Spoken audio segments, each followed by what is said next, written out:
Olá, aqui é o Diego Tesser e este é o Patovni TV. Hoje prosseguimos com o quadro do canal do Grupo Ufológico Paraná, o Patovni Responde. Nosso propósito é apresentar questões pontuais sobre cosmologia ou ufologia, a fim de que especialistas respondam, fomentando assim a reflexão e o conhecimento dos interessados. Patovni Responde número 9. Reproduzimos interessante questão formulada na noite de 6 de maio de 2021, pela antropóloga e conselheira do Patovni Lala Barreto, durante o terceiro Cosmovni, Encontro de Cosmologia e Ufologia do Patovni, ao ufólogo Marco Antônio Petit, autor e escritor reconhecido mundialmente e conselheiro do Patovni, sobre as intrigantes pareidolias em fotos captadas no planeta Marte.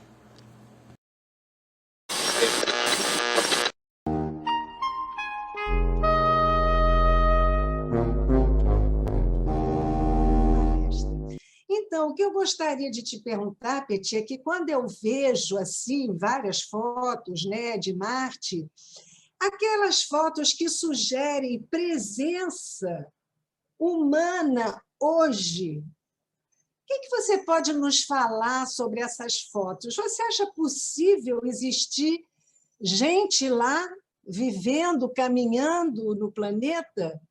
Porque algumas fotos também sugerem pareidolia mesmo. Você diz, bem, isso aí pode ser, a gente pode estar interpretando, né, uma imagem, mas é muito impressionante mesmo assim, né? Então, o que você tem a falar sobre isso? Lala, olha, evidentemente que as condições ambientais hoje na superfície marciana não são há muito tempo aquelas que poderiam permitir, como com certeza acontecia no passado, que qualquer um de nós estivesse lá respirando a céu aberto. Agora, a questão da pareidolia é uma realidade. E por isso que quando nós vamos analisar alguma foto, por exemplo, de alguma estrutura, como hoje existe uma riqueza muito grande não existe praticamente nada em Marte que tenha sido fotografado uma única vez. Então, por exemplo, se você tem uma foto de uma cratera que tem um objeto supostamente que pode ser artificial dentro, basta a gente pegar fotos batidas até por outras missões da mesma cratera, e com níveis de tecnologia até fotográfica díspares, como também da mesma espaçonave, que a gente, aí, olhando por ângulos diferentes, a gente pode reparar se aquilo ali realmente pode ser explicado como uma ilusão, ou seja, um processo de pareidolia, ou não. Agora, em relação a essa questão, eu cheguei mesmo lá.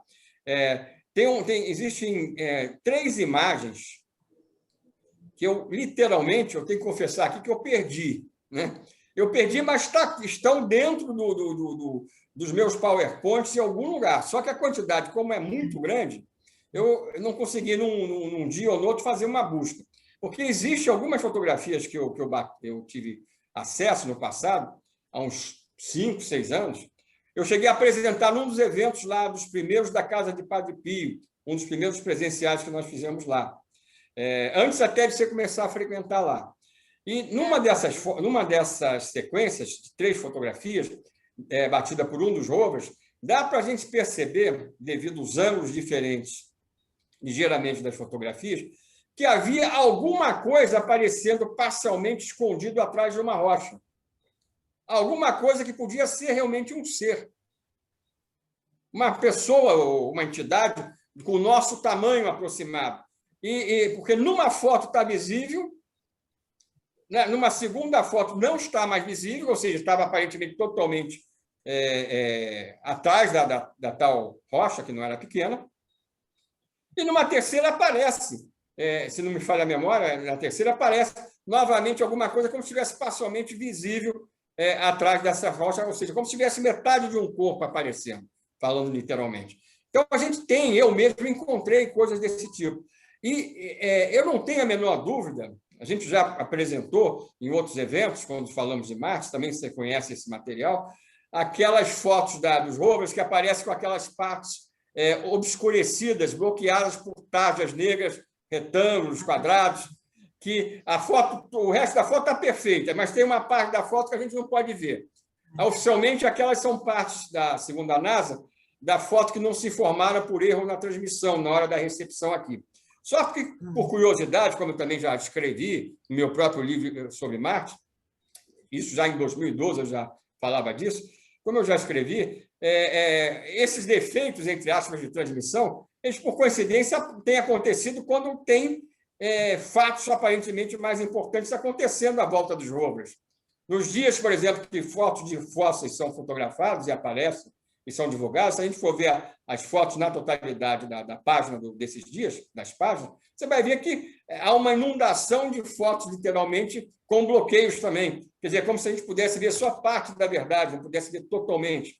Né? No caso aí desse rover atual, nós descobrimos, através daquela janela de imagem que ficou aberta na sala de controle da NASA, que até se prova o contrário, eu fui o único que descobri isso, né? Que nós mostramos e mandamos até o link para vocês poderem entrar também. Existem fotos com bloqueios, logo depois do pouso, só que uma foto que não aparece, não foi para os catálogos oficiosos, aparece na tela, que pode ser vista no salão de controle da missão, e que apareceu aquele objeto como se fosse, entre aspas, um souvenir, alguma coisa deixada ali do lado do rover, como uma espécie de um cartão de visita por alguém, né? Que só aparece naquela imagem que eu descobri naquela forma inusitada. Então, voltando aos rovers, essa parte, por exemplo, nós temos parte dos rovers que eram limpos em seus painéis solares, como você também já viu essas imagens também, em outros eventos. Nós temos o quê? Às vezes, até parte do painel que vai aparecer limpo, bloqueado numa foto anterior. Como se estivesse aparecendo ali a limpeza por alguém que está lá nos ajudando, né, a manter aqueles rovers em funcionamento. Então, eu não tenho dúvida que tem gente andando lá em Marte, sim, mas gente que, quando eu falo, esse pessoal que usa Marte como base, como usam a Lua, como podem usar outros pontos do Sistema Solar, que estão lá, literalmente, nos ajudando, nos acompanhando a fazer as missões serem até muito mais duradouras, como desses rovers foram propostas inicialmente. Basta dizer que os rovers de 2004, o Spirit e o Opportunity, foram concebidos para durar 9 meses. Só 9 meses. Desculpa, 9 meses não, 90 dias, 3 meses. Eles passaram a sofrer limpezas nos seus painéis, várias vezes por ano terrestre, né, que o ano marciano dura 2, dos nossos, e ficaram lá. Um deles passou de 10 anos. Como é que se explica isso? Como é que os painéis podem ser limpos e parecerem até polidos, novinhos, depois de 2, 3 anos no planeta vermelho? Né? Então, alguém está lá para nos ajudar. Não para nos ajudar, está lá não para nos ajudar, mas está nos ajudando.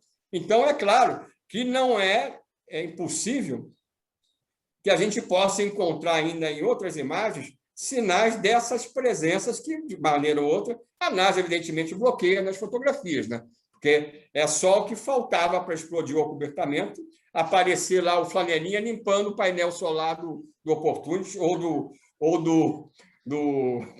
do Spirit. Agora, nós não precisamos mais dos flanelinhas, sabia? Ah, é? Porque, desde o Curiosity, nós não passamos mais a depender de painéis solares. A NASA achou melhor, o Curiosity, como o atual, já tem a fonte geradora de energia elétrica, não mais como o Sol, mas através de mini reatores nucleares no interior de cada rover. Então, não vai faltar energia elétrica, não faltaria por milhares de anos. O rover vai ter as suas rodas desgastadas, mas a energia não acaba. Nossa.